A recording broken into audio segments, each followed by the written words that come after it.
একটু স্যার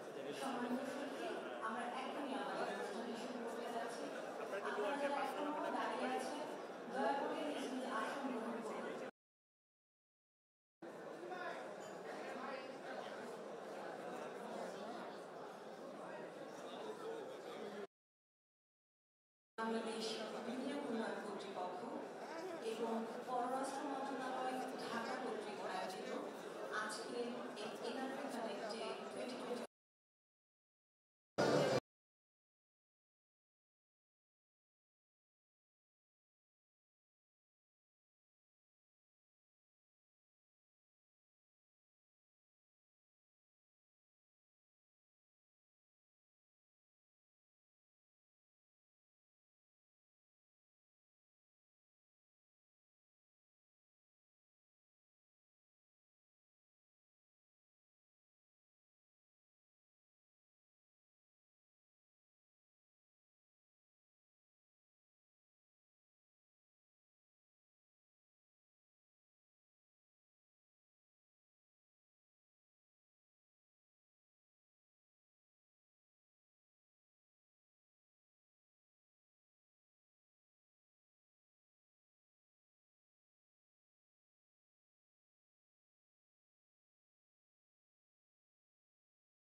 এটা সভা করার জন্য না, এটা পরিকল্পনাটা ছিল আপনাদেরকে ইনভলভ করা, বাংলাদেশের দূরের থেকে দুঃখ প্রকাশ করা, হতাশা প্রকাশ করা, এটা তো বরাবরই করে যাচ্ছে। এবার হতাশা এবং আতঙ্ক অনুভব না করে নিজেরা কিভাবে এটার সঙ্গে ইনভলভ হতে পারে, এটি ছিল বিষয়টা নিয়ে আমরা আলাপ আলোচনা করছিলাম।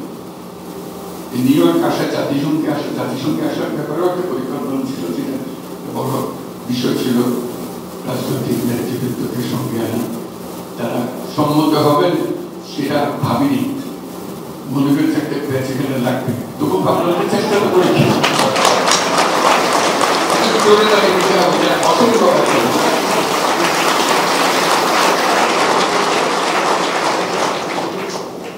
ওনাদের সম্মতি দেখে আমার মনে বাংলাদেশ সম্বন্ধে, বাংলাদেশের ভবিষ্যৎ সম্বন্ধে আমার আস্থা অনেক বেড়ে গেছে। আমরা কাগজপত্র পড়ে বক্তৃতা শুনে যেরকম একটু ভয় পাই, সেই ভয়টা কেটে গেছে। এবং আজকে আপনাদের সামনে একসঙ্গে এসে কথা বলছেন, এটা একটা বড় বিষয়। এবং জাতিসংঘে যেখানে যাচ্ছেন সবাই অবাক হচ্ছে, আপনি যখনই শুনছেন যারা রাজনৈতিক দলের নেতারা সঙ্গে এসছেন এবং সকল দলের নেতৃবৃন্দ এখানে এসছেন। মেসেজ এটার পেছনে একটা মানুষকে একটা ভবিষ্যৎ সম্বন্ধে একটা ধারণা দেয়, সেই ধারণাটা সাংঘাতিক আত্মবিশ্বাসী করে আমাদেরকে। সেই আত্মবিশ্বাস নিয়ে আমরা আজকে যে নিউ ইয়র্ক শহরে আসলাম, জাতিসংঘে আসলাম, আমরা সাংঘাতিক আত্মবিশ্বাসী হয়ে ফিরে যাব। আপনারা সবাই সেই আত্মবিশ্বাসী অংশগ্রহণ করবেন, কারণ ছাত্ররা তাদের রক্ত দিয়ে যে সুযোগ সৃষ্টি করে দিয়েছে, সেটা শুধু একটি রাজনৈতিক সরকার পরিবর্তনের বিষয় ছিল না, এটা দেশের একটা পুনর্জন্মের বিষয়। সেই পুনর্জন্মটা হাতে খড়ির থেকে শুরু করে সামনে গিয়ে পেছনের দিকগুলোকে আজকে যেগুলো আলাপ করলাম, দুর্নীতি ইত্যাদি, এগুলো প্রথম জটিল চলে যাওয়ার কথা। এগুলো কোনো জিনিস আর নতুন বাংলাদেশে যাতে প্রবেশ করতে না পারে সেই ব্যবস্থা, সেটি আমাদের সবার। এবং সবাই দূরে দাঁড়িয়ে গ্যালারিতে দাঁড়িয়ে খেলা দেখবো ওরকম না, নিজে খেলবো না। আমরা গ্যালারির কাজ শেষ, আমরা প্রত্যেকে নিজে খেলবো, যেটুকু অংশ আমরা পারি সেটুকু অংশ আমরা পালন করবো। তাহলে এত রকম জিনিস আছে, এটা দূরের থেকে গ্যালারিতে বসে কথা বলা সোজা, অবশ্যই সোজা, কিন্তু সেই সোজা জিনিসের মধ্যে আমাদের একটা কঠিন কাজ করতে হবে, এটাকে পাল্টানোর একটু চেষ্টা করতে হবে। সবাই মিলে একটু একটু চেষ্টা করে দেখবো যেটা করে ফেলতে হবে। যেমন আজকের মিটিংটা, এটি সুন্দর ব্যাপার মিটিংটা করতে পারছি, এটাও কিন্তু অসম্ভবকে সম্ভব করার জন্য এখানে বহু মত আছে। কাজে সেটা দিয়ে শুরু হয় না, পেছনে যে একটা পরিকল্পনা ছিল, সেই পরিকল্পনাটা বলার জন্য আপনাদের সামনে এসেছি। একটু করে বুঝবেন এই পরিকল্পনাটা আরো পরিষ্কার হবে কিছুক্ষণ পরে। এটা আমরা বাংলাদেশ সম্বন্ধে যা যা আলোচনা করেছি, আমি ব্যক্তিগতভাবে সাংঘাতিক রকমের আশাবাদী বাংলাদেশ সম্বন্ধে। এই জন্য এটা অনেক জিনিস অনাবিষ্কৃত থেকে যায়। আমি বারবার খোঁজা দিচ্ছি যে অনাবিষ্কৃত জিনিসগুলো সামনে চলে আসে। তার মধ্যে একটা জিনিস, তারুণ্যের কথা আমরা সবাই বলি, আমি বারবার বলছি, সেখানে একটা জিনিস যোগ করছি, তারুণ্য মানেই হলো প্রযুক্তি। এটা কিন্তু একসঙ্গে তারুণ্য সঙ্গে সঙ্গে সেই প্রযুক্তির মধ্যে ঢুকে যায় অটোমেটিকলি। যে তারুণ্য আমাদেরকে প্রযুক্তির মধ্যে ঢুকিয়ে ফেলে, সে বিশ্বের সঙ্গে যুক্ত হয়ে যায়, সে আর বাংলাদেশের ভেতরে থাকে না। তার জগৎ বিশাল জগৎ, কিন্তু আমরা সেই বিশাল জগতে প্রবেশের পরে সে পরিবর্তনটাকে সেখানে দিয়ে আসবে, সেটা এখনো রাস্তা বানিয়ে দিতে পারেনি, তার মাথার মধ্যে চাকাতে পারেনি। সেই চাকানোর বিষয়গুলো আজকে আলাপ করবো এবং বলার শেষে এটা প্রেজেন্টেশন হবে, সেই প্রেজেন্টেশনে দেখতে পাবেন আপনারা কিভাবে সবাই এটাতে পার্টিসিপেট করবেন। আপনাদের যে এখানে আমন্ত্রণ জানিয়েছি, এই আমন্ত্রণের পেছনে একটা আলোচনাটা হবে, ওইটা একটা বড় অংশ। যে প্রেজেন্টেশনটা হবে, সেই প্রেজেন্টেশনটা আমাদের কোথায় নিয়ে যাবে, কি করবো সেটা জানার জন্য। তারুণ্য সম্বন্ধে আমি বলি, সেটা আজকের কথা না, পুরোনো কথা। বাংলাদেশ সম্বন্ধে নতুন নতুন মাত্রাগুলোকে যোগ করার জন্য, আপনাদের দৃষ্টি জানার জন্য আমি চেষ্টা করছি, বিদেশিদের কাছেও চেষ্টা করছি, যারা বাংলাদেশ সম্বন্ধে জানতে চায়, বিনিয়োগ করতে চায়, ব্যবসা করতে চায়, তাদেরকে বলছি যে বাংলাদেশ এইখানে এই তারুণ্যের কারণে যে কোনো রকমের ব্যবসা করতে চাও, তোমাকে সেই ব্যবসা, সেই কারখানা তোমার নিজের তো সে করার দরকার না, এখান থেকে লোক নিয়ে গিয়ে সেখানে তোমরা কারখানা চালাবে, তার চেয়ে বড় কারখানা এখানে বসে লোক তো আছে, এখানে এই ঝামেলা থেকে বেঁচে যাবে। তাকে এটা একটা প্রোডাকশন হাব হিসেবে চিন্তা করো। বারে বারে এই প্রোডাকশন হাবের এই যে আশিক যে দায়িত্ব আছে, তাকে এই এলাকাগুলো ঠিক করে দেওয়া যাবে। এটা প্রোডাকশন হাব হিসেবে তুমি দুনিয়াতে যে কোনো জিনিস বিক্রি করতে চাও, এখানে এসে প্রোডাকশনটা এখানে করো, সেই প্রোডাকশন করার জন্য সুযোগ সুবিধা করে দেওয়া, এটা একটা দিকে আকর্ষণ করছি, যাতে করে বিশ্বের কাছে এটা গ্রহণযোগ্য হয়, সেটাকে প্রমাণ করা। একটা নতুন মাত্রার কথা আমি প্রায় বলি, আবার আপনাদের সঙ্গে বলি, সেটা বাংলাদেশ শুধু আমাদের যে জিওগ্রাফিক্যাল এরিয়া আছে, বাংলাদেশের ম্যাপ বানাতে আমরা যেটুকু করি, আমরা সবসময় বাংলাদেশ বলতে এটাকে বুঝাই, সেটার থেকে একটু বড় আকারে বোঝার চেষ্টা করি। অর্থনীতির ক্ষেত্রে আমাদের মাত্রাটা ভিন্ন মাত্রায় করা আবেদন জানাচ্ছি, যাতে ভবিষ্যতে সেই মাত্রাটা সফলভাবে আমরা পূরণ করতে পারি। সেটা হলো আঞ্চলিক অর্থনীতি। শুধু রাষ্ট্রীয় অর্থনীতি, দেশ যেটা আছে, ভৌগোলিক সীমারেখা যেটা আছে, ওটার মধ্যে সীমাবদ্ধ না রেখে আমরা আঞ্চলিক অর্থনীতির উপরে জোর দেব।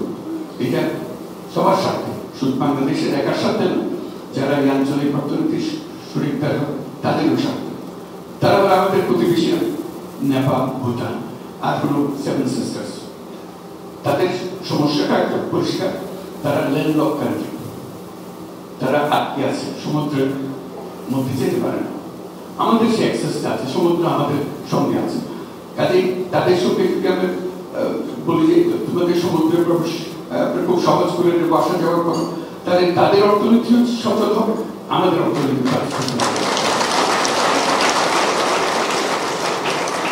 এবং ভারতে এটা নিয়ে আলাপ হচ্ছে, অনেকে বিরূপ মন্তব্য করছে, কিন্তু অনেকে সন্তুষ্ট যে এটা হওয়া উচিত। তাই এটা হলো স্বাভাবিক পদ্ধতিতে হবে, এটা জোর করে কাউকে বলতে পারবো না আমার সঙ্গে ব্যবসা করো। সে তার ব্যবসা এত সীমাবদ্ধ হয়ে গেছে, সেখানে বিবেক হচ্ছে না। আমরা যদি তার রাস্তাটা খুলে দিই, সেও খুশি, আমরাও খুশি, কারণ সে আমার উপর দিয়ে চলাফেরা করা মানে আমার অর্থনীতিতে একটা বিরাট গতি সঞ্চার করা।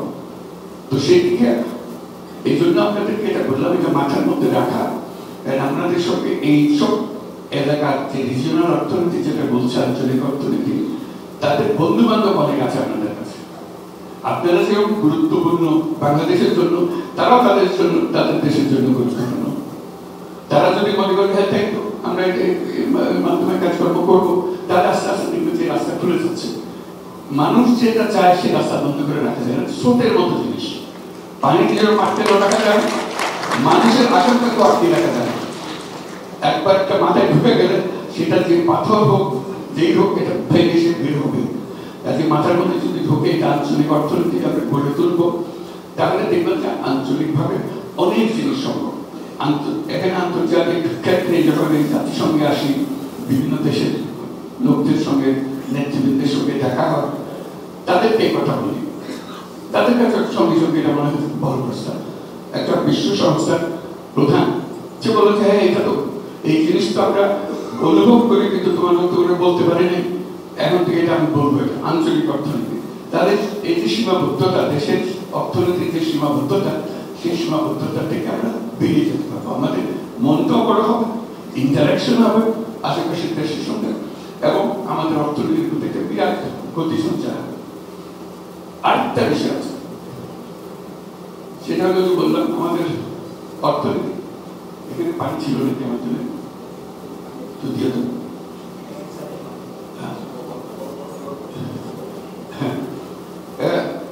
অর্থনীতি যে সীমাবদ্ধতার কথা আসে, শুকিয়ে যাচ্ছে।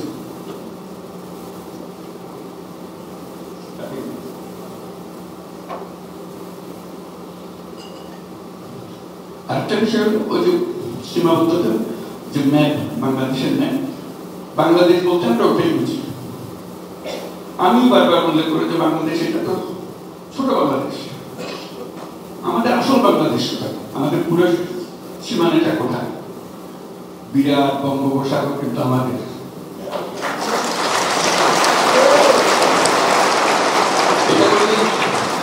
এটা কোনোদিন স্কুলের ছেলে মেয়েদেরকেও বোঝায় না, কলেজ বিশ্ববিদ্যালয়ের ছেলে মেয়েদেরকে বোঝায় না। ম্যাপটা একে বাংলাদেশ শেষ, বাংলাদেশ শেষ হয়নি। বাংলাদেশের মাত্র অর্ধেক দিকে, বাকি অর্ধেক সমুদ্র, বিশাল।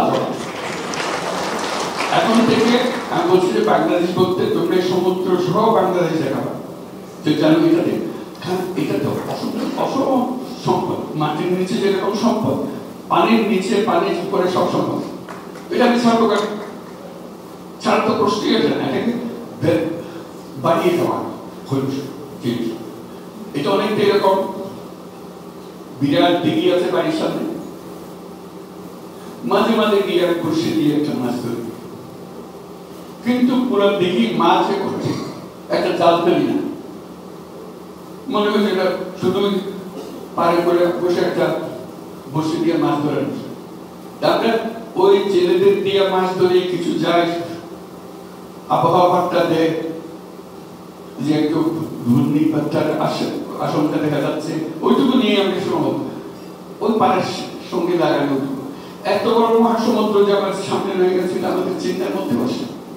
তা আমি বারে বারে চিন্তার মধ্যে ঢোকানোর চেষ্টা করছি। পুরো অর্থনীতির আয়োজনটা সমুদ্রকে কেন্দ্র করে, সমুদ্রকে চিন্তা করে করতে হবে।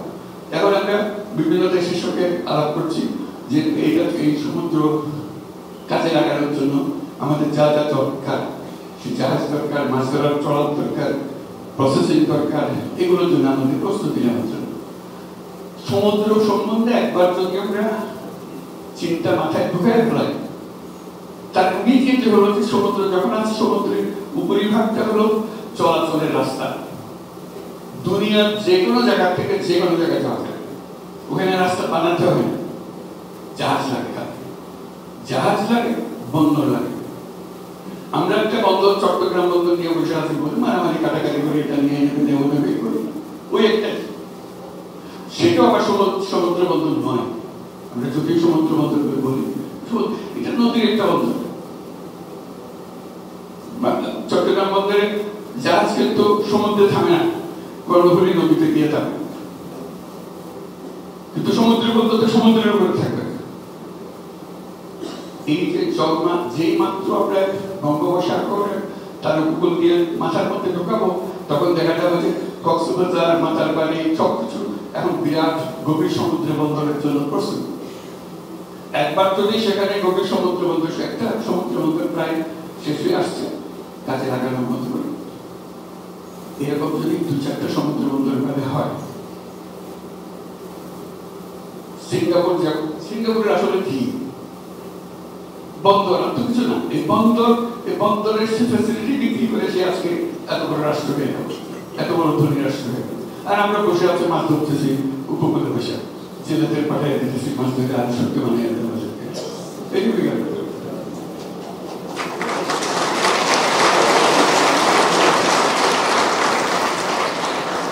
আমাদের মাথার মধ্যে এটা ঢোকাতে হবে, যদি এখন না বলতে এখন পারা যাচ্ছে, এখন পারা না যেতে না পারে, পারতে হবে। কিভাবে হবে সেগুলোর জন্যই আজকে এই যে প্রবাসী বাঙালি দেশের কথা বলছি, আপনারা গবেষণাগারে আছেন, আপনারা এগুলো শিক্ষা দান করেন, আমাদের বুদ্ধি সহায়তা দিবেন, সেগুলো নিয়ে যেইভাবে হবে এবং সেইভাবে করছে, এই কিন্তু আমাদের দরকার। কাজে আমাদের এটার অভাব নাই। এটা তো বললাম সমুদ্রের উপরিভাগ, বন্দর, জাহাজ আর মাছ, এটাই মাঝখানে পানি, মাঝখানে মাছ। সমুদ্রের গভীরে কি, তলদেশে কি, গ্যাস। আমাদের গ্যাস কোনোদিন সমুদ্র থেকে পেয়েছি, কিন্তু আশেপাশের দেশগুলো সমুদ্র থেকে গ্যাস নিয়ে যাচ্ছে। কেউ কেউ বলছে আমাদের গ্যাসে তারা নিয়ে যাচ্ছে, ওখানে সীমারেখা আছে, বর্ডার আছে, পাইপ দিয়ে তারা নিয়ে যাচ্ছে। আমরা নিজেদের আঙ্গুল তুষ্টি বসে এটা কেন? এটাও একটা ফয়সালা হতে হবে। মাটির নিচে যদি গ্যাস, সমুদ্রের নিচে গ্যাস আছে, এটাও নেই, সেটা কেউ কোনো সন্দেহ নেই। খুব দূর আছে, কত দূর আছে, কিভাবে আনতে হবে, তাহলে যদি এনেও খেতে না পারি, এর থেকে আর দুঃখ কমানোর দুঃখ আমাদের আর কি থাকতে পারে।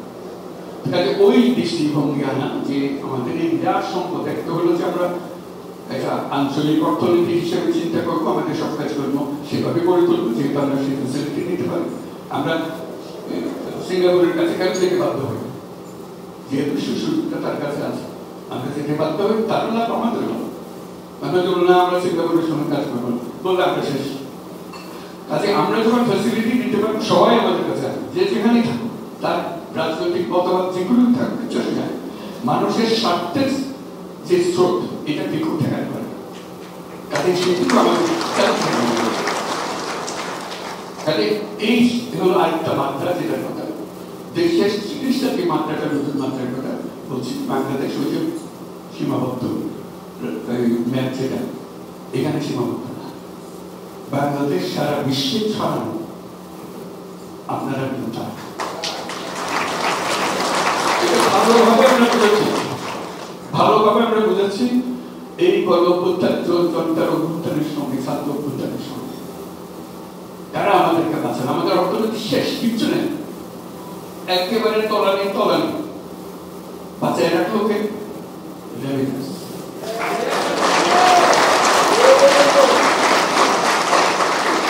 রেমিটেন্স এই বাংলার নতুন বাংলাদেশের জন্ম দিয়েছে। আজও যে আমরা গলা হারিয়ে বুক ফুলিয়ে বলি আমাদের অর্থনীতি মজবুত হয়েছে, সেটার একমাত্র কারণ হলো রেমিটেন্স। কাজে আপনাদের আমাদের এই দূরত্ব নাই, আসলে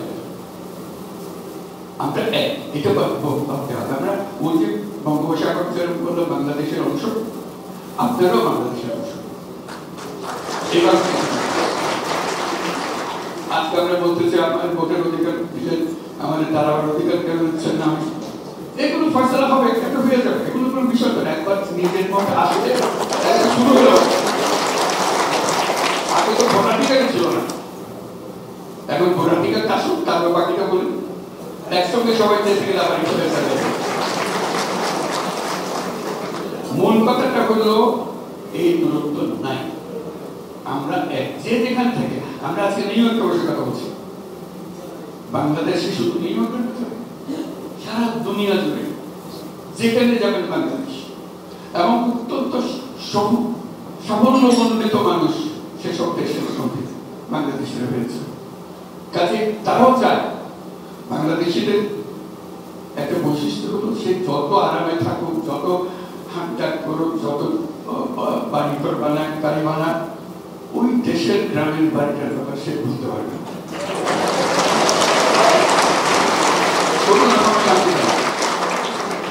তার কিছু একটা করতেছে, কিছু একটা করতে হলে আমি কিভাবে করবো, কারোর উপর ভরসা করতে পারি না। চাচা তো ভেবে দিয়েছিলাম টাকা পয়সা, কিন্তু সব খেয়ে হচ্ছে। লাইন পেতেছি না।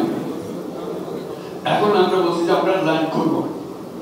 আপনি কি করতে চান এটা আপনি নির্বিঘ্নে করবেন, একবার সম্পূর্ণ আস্থার সঙ্গে করবেন। সেখানে না পারলে সেটা কেন পারতেছেন না সেটাও বলবেন।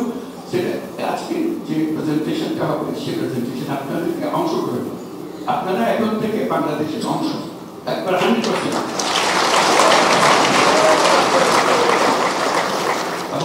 সেটা কিভাবে আপনার মনের কথাটা কিভাবে জানাবেন, কাকে জানাবেন, দুঃখের কথাটা কাকে জানাবেন, সেগুলোর ব্যবস্থা, এবং পরস্পরের সঙ্গে সম্পর্কটা কিভাবে রাখবেন যাতে একা মনে করেন আমি একা গিয়ে ঠিকই করতে পারি। আমরা জোট বাঁধা যাবো, এই করে যাবো, ওই অংশটা আমরা করবো। স্বাস্থ্য খাতে আমার এত কথা জানা আছে, আমি স্বাস্থ্যের কাজটা করে বাংলাদেশ করতে পারেন। আপনি মনে দুঃখ পান, আমি এখানে বসে, আমেরিকাতে বসে, ইউরোপে বসে কত মানুষের স্বাস্থ্যের সেবা দিচ্ছে। সামান্য একটা জিনিস যেটা একবার দিতে পারলে বাংলাদেশের মানুষ এই দুঃখ থেকে বেঁচে যাবে। বিশেষ করে এখন যখন প্রযুক্তি আসছে, এগুলো এত সহজ হয়ে যাচ্ছে, এবং ছেলেপেলেরাই বলে চালাতে পারবে। আপনি শুধু দেখাই দেন জিনিসটা, প্রযুক্তিতে হাতে ধরাই দেন, তাহলে সেই করে হচ্ছে। এবং সেখানে বাংলাদেশে আপনারা যা শিখবেন, আপনার সেই প্রযুক্তি প্রয়োগ করে, আপনার সেই পদ্ধতি প্রয়োগ করে, আপনার সারা বিশ্বে আপনি সেটার জন্য প্রসিদ্ধ হবে। যেহেতু একটা আপনি করে দিয়েছেন সেইগুলো বিষয়, এবং সেটার কথা ওই যে কথা সঙ্গে গ্রামীণ ব্যাংকের কথা বলুন, মাইক্রো ক্রেডিটের কথা বলুন, কোথায় গ্রামের ভেতরে 3-4 টাকা লোন দিয়েছিল, কি এমন ঘটনা ছিল, কিন্তু সারা বিশ্বে এখন একটা বিষয় হয়ে গেছে। যে যার প্রয়োজনীয়তা আছে সেটা দেশের সীমা রেখা মানে না। প্রয়োজনীয়তা থাকলে সেটা দেশের রাস্তায় ঘাট ভাঙে তার সীমা ভাঙে চলে আসে। কাজে আপনিও আপনার এত বিদ্যা, আপনার এত জ্ঞান, আপনার এত অভিজ্ঞতা, সেই অভিজ্ঞতা দিয়ে আপনি কাজটা করতে পারেন। যে প্রেজেন্টেশনের কথা বলছি শুধু আপনাকে উদ্দেশ্য করে আছে, যারা উপস্থিত আছেন সেই প্রজন্মকে উদ্দেশ্য করে বলছি। আপনার বাচ্চারাও তার সঙ্গে পরিচিত হবে এই অ্যাপের মাধ্যমে হবে। এই প্রেজেন্টেশন যেটা দেখাচ্ছি, যাতে করে ওই বললাম সে ছোটবেলা থেকে জানে যে আমার আটটা বাড়ি আছে, আমার দাদা দাঁড়িয়ে ক্লাস হবে।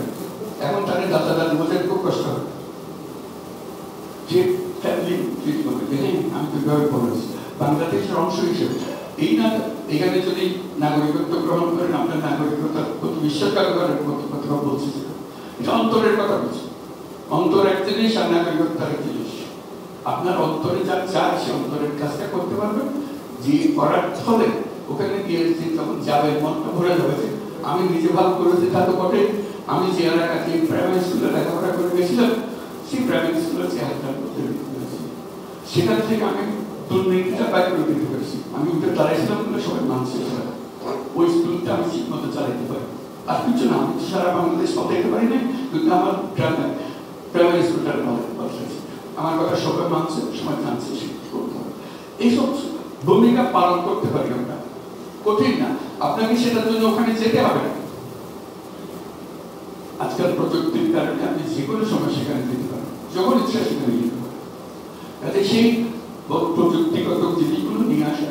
আর আপনাদেরকে এই যে ম্যাপের কথা বললাম, বাংলাদেশের ম্যাপ, সেই বাংলাদেশের ম্যাপটা অন্যভাবে দেখার জন্য যে আমরা এই বাংলাদেশের অংশ, সেই অংশে আমরা কিভাবে করতে পারি সেটা আমাদের মূল জিনিসটা হলো। আজকে যে